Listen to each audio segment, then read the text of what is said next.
Bharat series हार चुका था, लेकिन आज भारत जब साउथहैम्पटन पहुंचा तो अपनी साख की लड़ाई के लिए पहुंचा कि अगर ये मैच अच्छा खेले, मैच जीत गए तो थोड़ी बहुत इज्जत बच जाएगी। ये बात 5वें ओवर की है। इंडियन गेंदबाजों ने एक विकेट फिल सॉल्ट की ले चुके थे। हैरी ब्रूक और जॉस बटलर बैटिंग कर रहे थे और स्कोर था 45 रन। मतलब तब तक भारत के गेंदबाजों ने इंग्लैंड के बल्लेबाजों को बांध के रखा हुआ था। हैरी ब्रूक एक शॉट खेलते हैं, एक आसान सा कैच हवा में जाता है और शिवम दुबे चक्कर खा के गिर जाते हैं। हैरी ब्रूक का स्कोर था 3, इंग्लैंड का स्कोर था 45, एक आउट। और यह बात 5वें ओवर की है। अगर एक और विकेट मिल जाती, 3 आउट हो जाते, पता नहीं, इंग्लैंड 150 ऑल आउट हो जाता, 170 ऑल आउट हो जाता, 200 ऑल आउट हो जाता। इंडिया ने तो 201 बनाए हैं। लेकिन इस मुकाबले में भारत की बड़ी हार हुई। मैं पिछले मैच रिपोर्ट में आपको कहा था, India can't bat, can't ball, can't field. दोस्तों एक और चीज आगे लगा दीजिए, can't bat, can't ball, can't field, can't hold catches. आज 3 कैच छोड़े इंडिया ने, 3 कैच। मतलब अगर आपने आज मुकाबला देखा हो, आज मुकाबला था ही नहीं। हैरी ब्रूक का 3 रनों पे वो कैच छूटा। उसके बाद हैरी ब्रूक और जॉस बटलर ने जो धुलाई की है इंडिया की, मतलब आप धोबी वाली धुलाई हुई है आज बहुत धुलाई हुई है। गेंदबाजों की सिर्फ और सिर्फ धुलाई हुई है। और फील्डर्स ने ना सिर्फ मिस फील्डिंग की है, बल्कि कैच भी छोड़े हैं। 3 कैच आसान इंडिया ने छोड़े हैं। आज इंडिया को खेलते देख के ऐसा लग रहा था कि कोई स्कूल की टीम खेल रही है, मैं सच बताऊं। और अगर यह है इंडिया T20 इस साइकिल में, दोस्तों अभी से उम्मीद लगानी बंद कर दीजिए। बात सिर्फ इस सीरीज की नहीं है। ये याद रखिएगा कि 28 का T20 वर्ल्ड कप ऑस्ट्रेलिया और न्यूजीलैंड में है। इसी तरह की कंडीशंस होंगी। दुनिया भी समझ गई है कि यार इंडिया को ना अटैक करो। आज उन्होंने धज्जियां उड़ा दी। अब देखिए, बटलर ने 131 रन बनाए, 8 छक्के मारे उन्होंने, 8 ही छक्के मारे हैं। हैरी ब्रूक ने 95 रन बनाए उन्होंने। इंग्लैंड ने बनाए हैं 257 for 3। Can you imagine? 6 over में 60 रन थे दोस्तों, 6 ओवर में 60 रन थे और 257 बनाए उन्होंने। अब आपको बॉलिंग फिगर्स बताऊंगा ना, उसके बाद आपको अंदाजा होगा। अर्शदीप चलो जी 4 में 33 है, जबरदस्त। प्रसिद्ध कृष्णा भी 4 में 38, एक आउट, ठीक है। लेकिन अब दिक्कत आती है, प्रिंस यादव को 4 में 60 रन पड़े हैं, 4 ओवर 60 रन। अक्षर पटेल को 4 में 63 रन पड़े हैं, 63। अक्षर पटेल वर्ल्ड कप में इंडिया के वाइस कैप्टन थे और पूरा दौरा आपने देखा। आयरलैंड भी देख लिया आपने, इंग्लैंड भी देख लिया आपने, बैटिंग भी देख लिया आपने, बॉलिंग भी देख लिया आपने। वहीं से दरअसल पिटारा खुला। उनको एक ओवर में जो 25 रन पड़े, उसके बाद इंग्लैंड ने वापस मुड़ के लौट के देखा ही नहीं। फिर उसके बाद आपने सूर्यांश शेड़गे से भी 3 ओवर कराए, 39 रन। शिवम दुबे साहब से भी 1 ओवर कराया, 22 रन। और यार आप 3-3 कैच छोड़ोगे तो फिर यही होगा। शायद इंडिया के आज हाथ भी बंधे हुए थे। हर्षित राणा साहब और वरुण चक्रवर्ती साहब तो सीरीज से बाहर हो चुके थे, वो एक अलग डिबेट है। हर्षित राणा ने नी इंजरी कराई थी, आज खबर आ गई है कि वो ओडीआई सीरीज से भी बाहर है। उनको ग्रेड 1 हैमस्ट्रिंग टियर है। वो शायद समझ गए ना आप, ग्रेड 1 हैमस्ट्रिंग टियर है और 26 तारीख को उन्होंने क्रिकेट खेलनी दोबारा शुरू की थी 5 महीने बाद। सवाल है, उनको फिटनेस सर्टिफिकेट किसने दिया? किसने कहा कि आप फिट हैं, नी सर्जरी के बाद खेल सकते हैं? दोस्तों जब नी सर्जरी करा के आप आते हैं, पूरी तरह रिहैब नहीं करते हैं। सबसे पहले हमने कहा सूर्य कुमार यादव जी हम तो आगे जा रहे हैं, बस तुमसे ना हो पाएगा। सूर्य कुमार यादव ने कहा ठीक है, थैंक यू, ओके, मैं क्या कर सकता हूं भाई। आप लोगों ने 12 महीने पहले रोहित शर्मा की कप्तानी भी ले ली थी, मैं कौन होता हूं। उसके बाद वैभव सूर्यवंशी का नाम बजा, हम सब ने बजाया और कुछ लोगों ने ज्यादा बजा दिया, ये कह के पॉलिटिसाइज करके। अब तो मोमेंट इतना पॉलिटिसाइज हो गया, इंडिया आयरलैंड में हार गया, मतलब आप भी जानते हो कि उसके बाद दबाव हुआ और वैभव को खिला दिया गया। अब जब वैभव ने खेलना था तो म्यूजिकल चेयर्स में सबसे कम रन थे संजू सैमसन के। वही संजू सैमसन ना, वही संजू सैमसन जो वर्ल्ड चैंपियन बनाने में आपको उन्होंने वर्ल्ड चैंपियन बनाया और देश को, मुल्क को इज्जत दिलाई। चलो उनको 11 से बाहर बिठा दिया गया, चलता है, कोई बात नहीं। और फिर उसको संजू सैमसन को जिम्बाब्वे दौरे से बाहर कर दिया गया। अब मुझे नहीं पता, रेस्ट ड्रॉप जो भी है। कभी तकदीर से मत खेलिए, do not ever cross the line. मैं हमेशा कहता हूं कि बहादुरी और बेवकूफी में लकीर बहुत महीन है। कब हम बहादुरी से बेवकूफी कर जाए पता नहीं चलता। अब आप देखिए, ना सिर्फ आज भारत की बैटिंग ताश के पत्तों की तरह बिखरी है, अब छन छन के जो वहां से खबरें भी आ रही हैं, सिलेक्टर ने ये कर दिया, कोच ने वो कर दिया, कप्तान ने वो कर दिया, वाइस कैप्टन ने वो कर दिया, ये सब आएगा। इसे कहते हैं fault finding, passing the buck. पहले था you scratch my back I scratch yours, हम सब भाई भाई।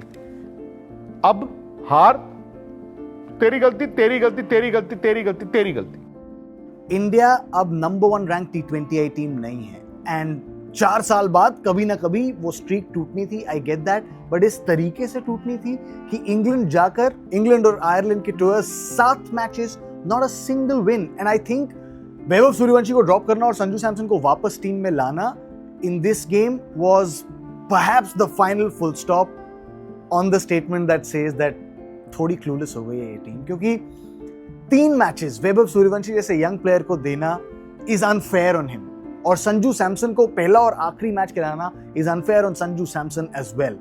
आई नो ये सिलेक्शन कॉल्स बहुत मुश्किल होते हैं, but if you go one way, अगर आपने डिसाइड किया कि आप वैभव सूर्यवंशी को मौका देंगे, give him a fair run.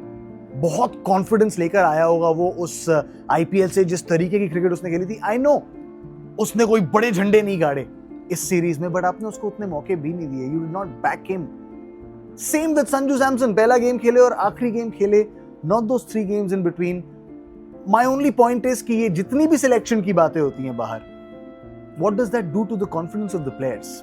वैभव सूर्यवंशी के कॉन्फिडेंस, संजू सैमसन के कॉन्फिडेंस, और प्लेयर्स जो अंदर बैठे हैं उस टीम में, वो कितना कॉन्फिडेंट महसूस कर रहे हैं? Are they feeling safe and secure? और वो सबसे पहला बेडरॉक होता है किसी भी सक्सेसफुल टीम का। ये टीम 4 साल से T20 रैंकिंग्स के टॉप पर है because they played that kind of cricket, they made that kind of N atmosphere. I hope कि वो एटमॉस्फेयर ना टूट रहा हो। देखिए, हमें कभी किसी को कवर नहीं करना चाहिए। मैं गलत बात है, चाहे सूर्यवंशी हो, वैभव हो, क्योंकि ठीक है आपके पास टैलेंट है और आपने अच्छा प्रदर्शन किया है, इसलिए आपको एक बहुत बड़ी जगह दी गई है। तो आपका एक वो बनता है कि आप वहाँ परफॉर्म करें। देखिए ठीक है, यंगस्टर है, हमें मैचेस देने भी चाहिए, उसको एक्सपीरियंस भी होगा। बट मैं एक बात कहना चाहूंगा कि let him sort out his own game. उसको सोचना पड़ेगा कि मैं 15 साल का उम्र है, 15 साल का उम्र है, इतने सारे दिग्गज बैठे हुए हैं वहाँ पे, उनको नहीं जाना चाहिए कि कंधे पे हाथ रख के नहीं बोलना चाहिए कि बच्चे तुम्हें थोड़ा सा संभल के खेलना पड़ेगा, क्योंकि आप खिलाड़ी तो बहुत अच्छे हो, लेकिन थोड़ा सा क्रीज पे टाइम बिताओ।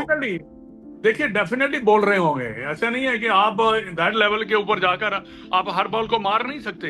ये कोई 6 ओवर का मैच नहीं है, ये 20 ओवर का मैच है।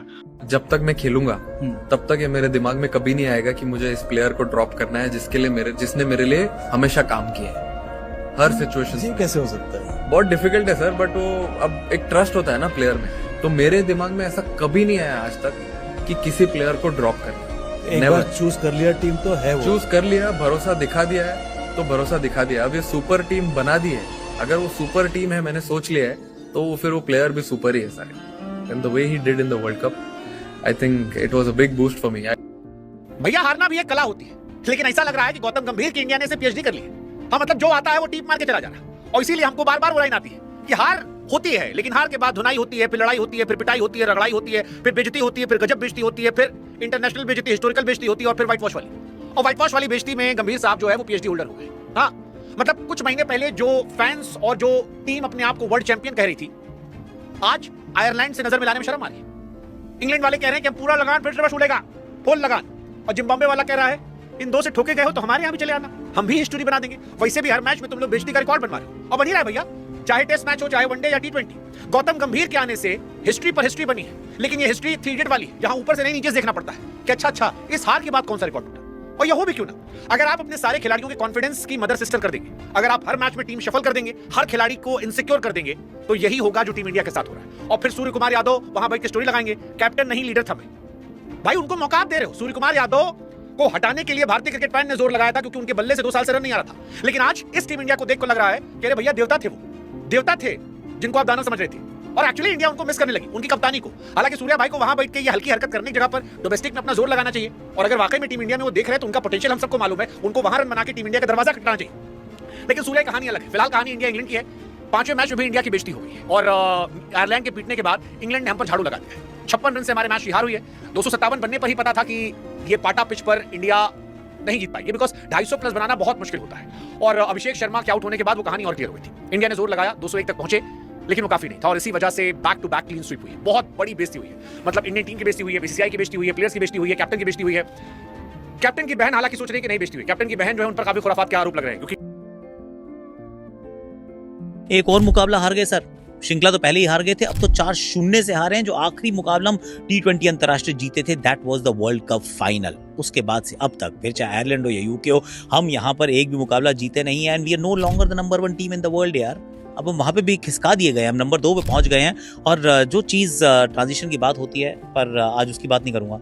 आज मैं सिर्फ एक चीज़ के बारे में बात करूँगा कि हमने एग्जैक्टली सिलेक्शन में किया क्या है, क्योंकि वैभव और संजू के साथ जो हमने बर्ताव किया है, क्या ट्रांजिशन उस प्रकार से सही हो पाएगा? ना आस्क यू दिस क्वेश्चन कि या तो आपने वैभव को दिए होते 5 के 5 मुकाबले, that would have been absolutely fine कि 15 साल का बच्चा है, पहला टूर है, let's give him 5 games and see कि कैसा होता है।